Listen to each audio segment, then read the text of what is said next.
प्रिय जिज्ञासुओं, नमस्कार। आपका स्वागत है डॉक्टर पवन शुक्ला एजुकेशनलिस्ट नामक यूट्यूब चैनल पर। आप जानते ही हैं कि हम लोग यहाँ पर शिक्षा शास्त्र यानी व्यवहार निर्माण विज्ञान की चर्चा करते हैं।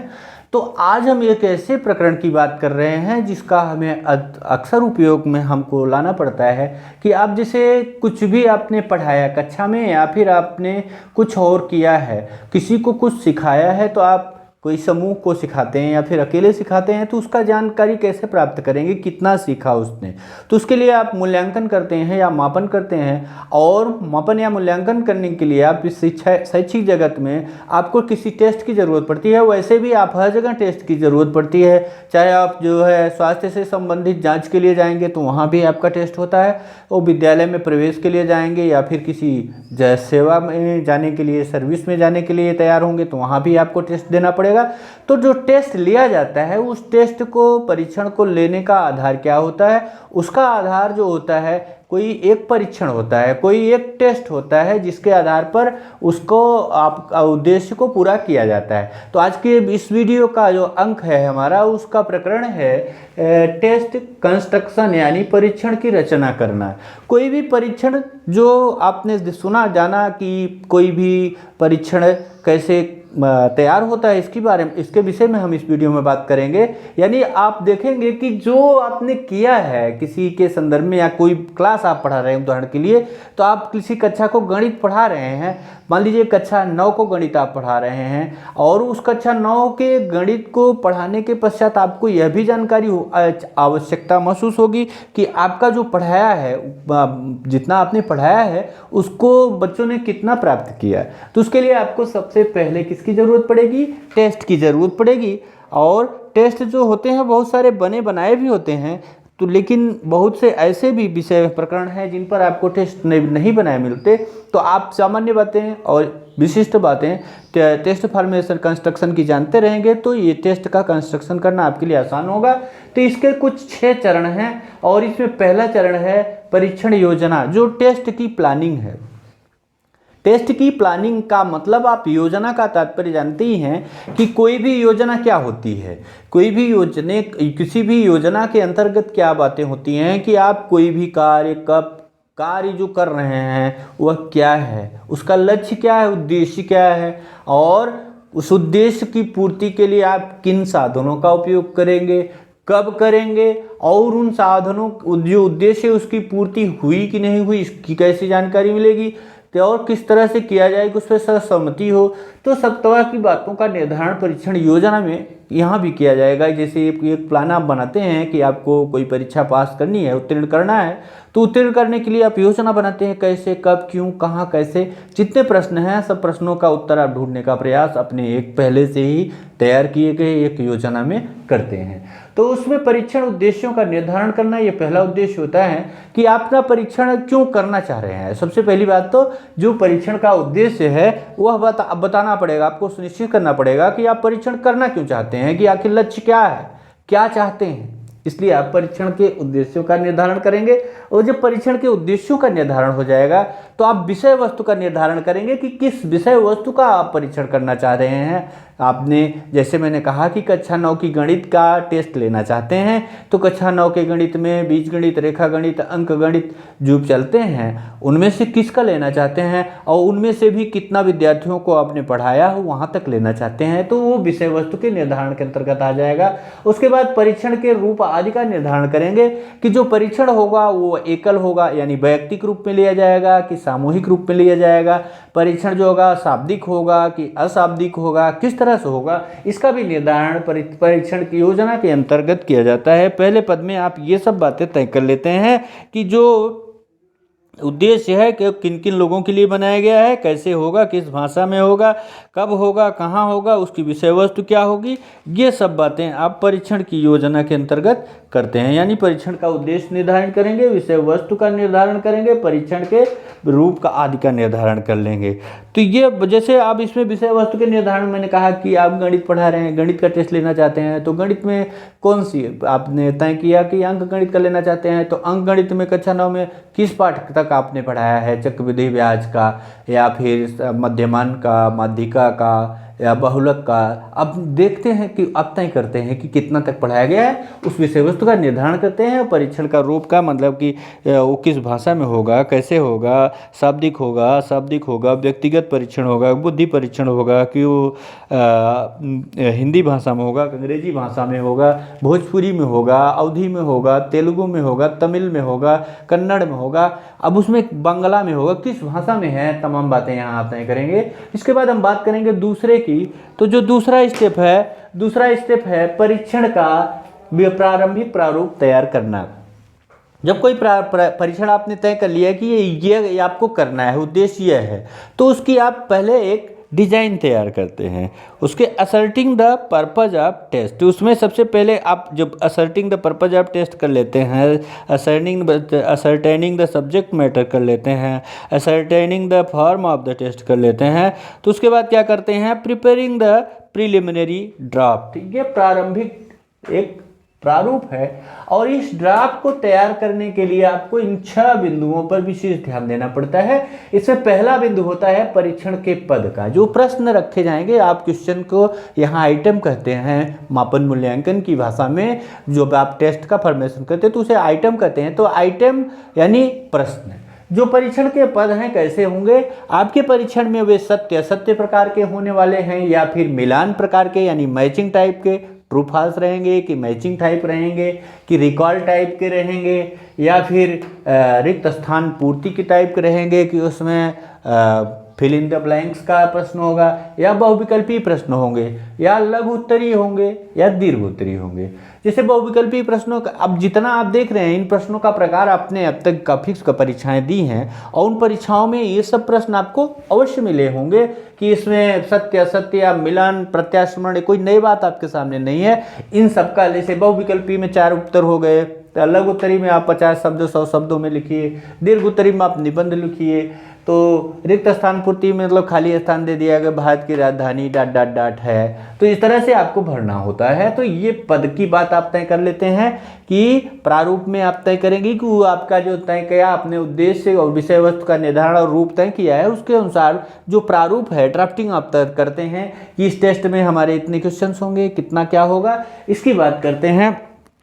तो परीक्षण के जो प्रारूप की बात है, तो उसमें परीक्षण के पदों की बात में देखा जाए तो इन सब बातों को देखते हैं कि पद कैसे कैसे होंगे। उसके बाद दूसरी बात होती है विशिष्टीकरण तालिका की। तो एक स्पेसिफिकेशन टेबल बनाते हैं, यानी ब्लूप्रिंट बनाते हैं।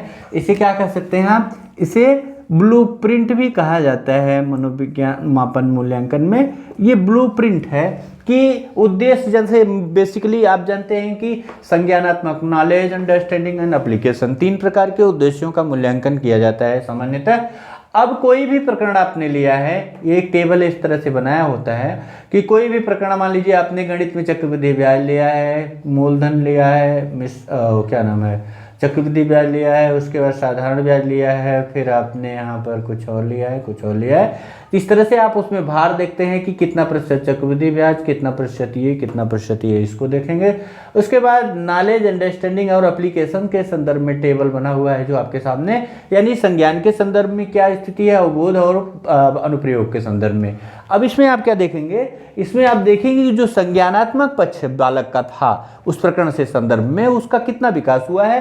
अब आप यहाँ मान लीजिए तय किए हैं कि ये ट्रू फॉल्स और मैचिंग, मल्टीपल चॉइस और मैचिंग टाइप, 3 प्रकार के प्रश्न आपकी इस टेस्ट में रखे जाएंगे। तो आप यहाँ देखेंगे कि इस चक्रवृद्धि ब्याज के 30% भार प्रश्नों में से कितने नॉलेज के, कितने ये हैं ट्रू फॉल्स के, मैचिंग टाइप के हैं, मल्टीपल चॉइस के कितने मैचिंग टाइप के हैं। ऐसे ही अवबोध में यानी अंडरस्टैंडिंग में देखेंगे ट्रू फॉल्स के, मैचिंग टाइप, मल्टीपल चॉइस के और मैचिंग टाइप्स के, यानी सत्य असत्य, बहुविकल्पी और मिलान प्रकार के। ऐसे ही आप एप्लीकेशन में देखेंगे कि जो सत्य असत्य है और बहुविकल्पी प्रश्न है और मल्टीपल मैचिंग टाइप के हैं, तो उनमें कितने प्रश्न इसमें रखे गए हैं। तो इस तरह से इस ब्लूप्रिंट को देखेंगे और इसका योग करेंगे। परीक्षण में पदों की रचना, इसको देखो विवरण तालिका में आप दिखाएंगे। इस तरह से आप और प्रकार के बढ़ा सकते हैं, जैसे जितने प्रकार के पदों में हैं, पदों का और प्रकार है तो इन सब पदों को आप रख सकते हैं, या आपके परीक्षण की प्रकृति और आवश्यकता उद्देश्य के ऊपर निर्भर करेगा। इसके बाद देखिए परीक्षण पदों की रचना में जो सावधानियां होनी चाहिए वो कौन कौन सी सावधानियां होनी चाहिए। सबसे पहले तो जो प्रारंभिक प्रारूप है वह अंतिम प्रारूप की अपेक्षा उसमें संख्या जो है इसकी संख्या प्रश्नों की 1.5 से 2 गुनी होनी चाहिए। ये 1.5 से 2 गुना अधिक होना चाहिए। अगर आप किसी उसके अंतिम प्रारूप, यहाँ जो आपका मिलेगा अंतिम प्रारूप लास्ट में, तो उस अंतिम प्रारूप के प्रश्नों से आप कम से कम 1.5 से 2 गुना अधिक प्रश्नों को रखेंगे। और दूसरी बात है कि जो इसमें सत्य अलग अलग प्रकार के पद हैं कि मैचिंग टाइप के रहेंगे, एक मल्टीपल चॉइस के रहेंगे, एक सत्य असत्य के रहेंगे, तो इन प्रश्नों को आप क्या करेंगे, इन प्रश्नों को एक साथ अभी रखेंगे प्रारंभिक प्रारूप में, कि मतलब जिनको एक साथ लिखा होना चाहिए। तो परीक्षण के पदों की रचना में आप यहाँ यदि अभी ध्यान रखेंगे कि जहाँ तक संभव हो सभी पदों के जो प्रश्न अंक हैं वे समान रखे जाएं। आप देखते हैं कि ज़्यादातर जो इस तरह से छोटे प्रश्न रखे जाएंगे तो उनमें सभी के उत्तर उसके प्रश्न अंक समान होते हैं। इसके बाद देखिए तो जो अगली सावधानी है उसमें है कि परीक्षण के जो प्रश्न हैं बनाते समय के प्रश्न ऐसा होना चाहिए कि जिससे परीक्षार्थी को प्रश्नों का एक ही उत्तर हो, उसमें 2 अर्थ और भ्रामक नहीं होना चाहिए कि प्रश्न पढ़े बालक विषयी आपका और उससे भ्रमित हो जाए कि नहीं इसका उत्तर तो ये भी हो सकता है, ये भी हो सकता है। इस तरह के नहीं होने चाहिए, उसमें भ्रम नहीं होना चाहिए। अगली बात है कि इसमें जो है जो प्रश्न बनाया जाए तो अब भाषा उसकी जो है सरल होनी चाहिए कि जिससे भाषा सरल भाषा में समझ जाए, और प्रयास करना चाहिए कि मातृभाषा में हो, मातृभाषा में विद्यार्थी की होनी चाहिए। तो ये परीक्षण की सावधानियां हैं। उसके बाद जो है कठिनाई स्तर और कठिनाई उसका विभेदन क्षमता का भी ध्यान रखना चाहिए, और इस तरह से परीक्षण के पदों को अधिक विश्वसनीय और सार्थक बनाना चाहिए। तो परीक्षण में जो भी प्रश्न रखे जाएं उनका विश्वसनीयता और वैधता आगे आप वीडियो में देखेंगे, यहाँ आप थोड़ा ही देखेंगे कि विश्वसनीयता और वैधता का भी ख्याल रखना चाहिए।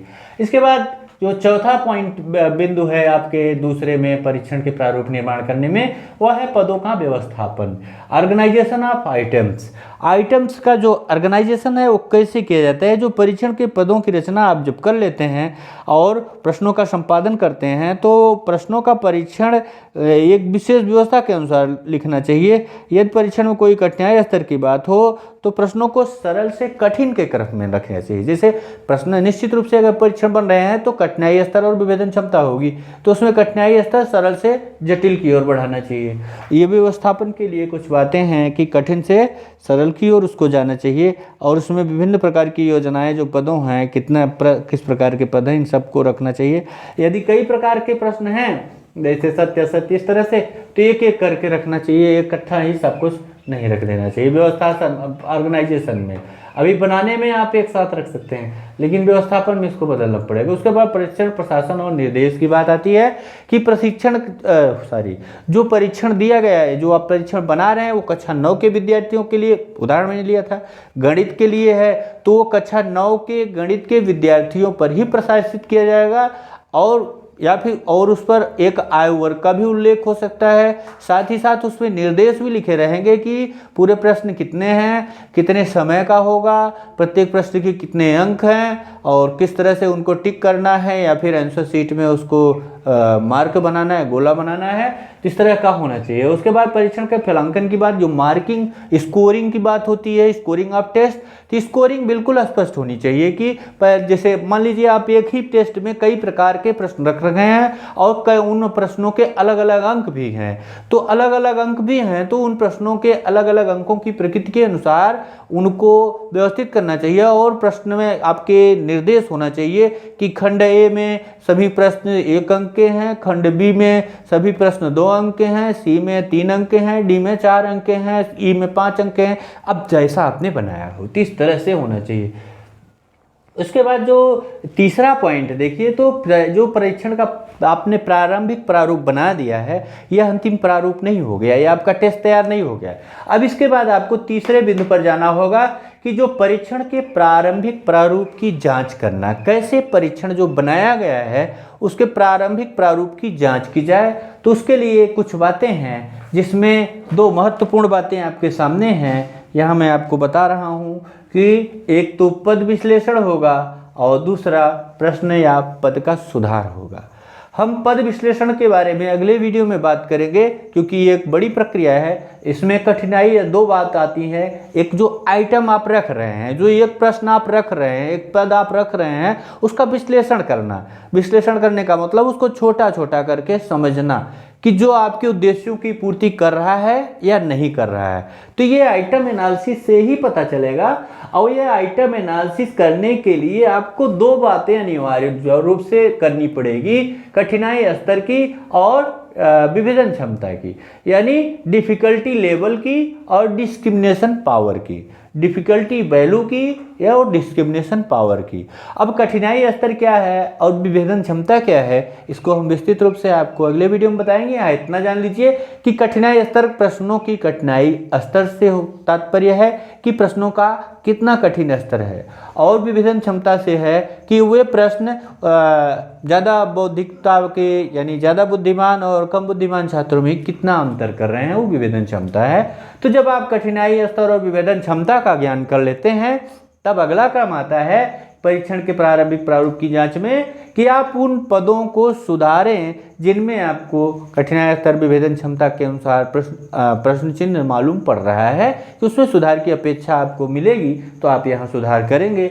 इसके बाद बात करें तो चौथे चरण की, तो टेस्ट फॉर्मेशन का जो चौथा चरण है वो परीक्षण का अंतिम प्रारूप तैयार करना है।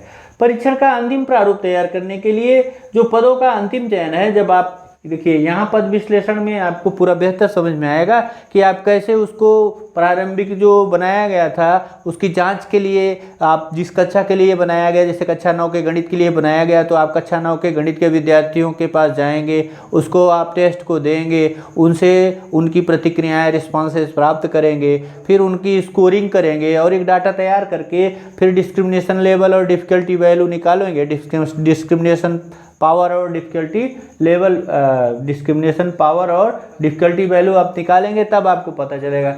अब उसमें पता चलने के बाद तब ये अंतिम प्रारूप बताने के लिए एक नाम ये है कि जो पदों का अंतिम चयन किया जाए, वह पदों का अंतिम चयन उन प्रश्नों को रखा जाए जिनकी डिफ़िकल्टी वैल्यू यानी जिनका कठिनाई स्तर 50%, यानी अगर माना जाता है 50% कठिनाई स्तर बेहतर है, लेकिन 40 से 60% के कठिनाई स्तर वाले प्रश्नों को भी परीक्षण में रखा जा सकता है। तो याद रखिएगा, ये प्रश्न परीक्षा की दृष्टि से भी महत्वपूर्ण है। यहाँ पर ये कई बातें महत्वपूर्ण है, तो आपको बता रहे हैं कि यहाँ देखिए डिस्क्रिप्शन जो डिफ़िकल्टी वैल्यू है, कठिनाई स्तर जो है वो 50% सामान्य रूप से स्वीकृत दी जाती है या 40 से 60% होनी चाहिए। इसके बाद जो उसकी डीपी है, जो डिस्क्रिमिनेशन पावर है, डिस्क्रिमिनेशन पावर का मतलब जो विभेदन की क्षमता है प्रश्न की, वह 0.50 या अधिक होनी चाहिए। यानी एक अधिक बौद्धिकता में श्रेष्ठ विद्यार्थी और थोड़ा सा कमजोर विद्यार्थी में अंतर करने का जो गुण है उसे ही विभेदन क्षमता कहा जाता है प्रश्न का। तो वह गुण 0.50 से अधिक होना चाहिए। इसके बाद जो प्रशासन और निर्देशों का अंतिम प्रारूप तैयार होना चाहिए। अंतिम प्रारूप में कि आप जब भी इतना कर लेंगे, आप जांच करेंगे, तो आपको जांच के पश्चात ये प्राप्त होगा कि कौन कौन से निर्देश होने चाहिए और कितनी देर में इन प्रश्नों को करना चाहिए और कौन कौन से प्रश्नों का कितना कितना अंक निर्धारित किया जाना चाहिए, ये सब बातें भी यहाँ होनी चाहिए। इसके बाद परीक्षण के मूल्यांकन की बात करें तो जो परीक्षण का मूल्यांकन है वह विश्वसनीयता और वैधता के आधार पर होता है। विश्वसनीयता क्या है? विश्वसनीयता का तात्पर्य है कि यदि कोई टेस्ट बनाया गया है तो उसको कितना भी उसको प्रयोग में लाया जाएगा। जैसे ये घड़ी है तो इसकी रिलायबिलिटी यानी विश्वसनीयता है कि ये समय सही बता रही है। जैसे 8:54 हो रहे हैं तो यह अगर मुझे 8:54 इस समय दिख रहे हैं और यदि आपको भी 8:54 दिख रहा है, तब तो यह 8:54 दिखना इसका रिलायबल है, तब यह रिलायबल है, इसकी विश्वसनीयता है। और विश्वसनीयता की बात की जाए तो विश्वसनीयता गुणांक जो है 0.80 से अधिक उचित होती है कि जो भी प्रश्न रखे जाएं उनका विश्वसनीयता गुणांक 0.80 से अधिक हो। वैधता की बात है कि वैधता का तात्पर्य है कि जो चीज़ जिस चीज़ के लिए बनाई गई है यदि उसी की पूर्ति करती है, उसी का मूल्यांकन करती है, मापन करती है, तो वो वैध है। जैसे घड़ी को समय देखने के लिए बनाया गया, मार्कर को लिखने के लिए बनाया गया, पेन को, तो अगर यह लिख रहा है तो ये पेन है, और नहीं लिख रहा है तो इसे इसकी वैलिडिटी इसकी समाप्त हो गई। आप समझ रहे हैं मैं क्या कहना चाह रहा हूँ कि इसकी वैलिडिटी का तात्पर्य हुआ कि ये वैलिडिटी तब तक है जैसे इसकी वैलिडिटी है कि नहीं। देखिए ये चल नहीं रहा है, तो ये चल नहीं रहा है तो इसकी वैलिडिटी नहीं है। अब ये मार्कर चल नहीं रहा है तो इसका काम ठीक नहीं है, इसको आप वैलिड नहीं मानेंगे। इसके बाद जो परीक्षण का मानकीकरण होता है, जो परीक्षण का मूल्यांकन कर लिया जाता है, तो परीक्षण का मानकीकरण किया जाता है, स्टैंडर्डाइजेशन किया जाता है।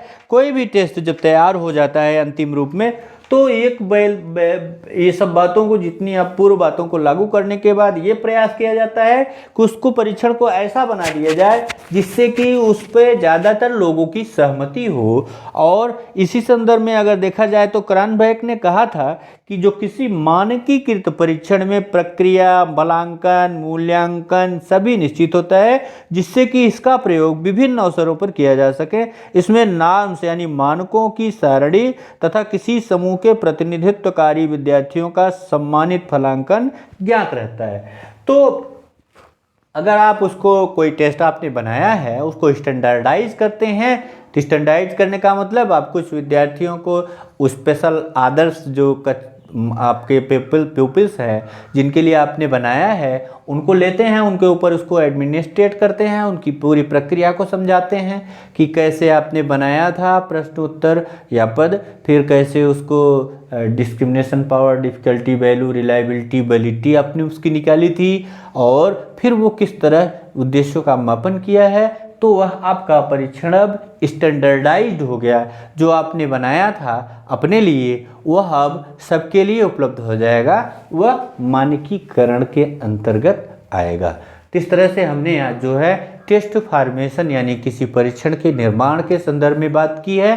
अगले वीडियो में हम बात करेंगे इसके मुख्य बिंदु पद विश्लेषण की, जिसमें हम कठिनाई स्तर यानी डिफ़िकल्टी वैल्यू और विभेदन क्षमता यानी डिस्क्रिमिनेशन पावर को कैलकुलेट करेंगे।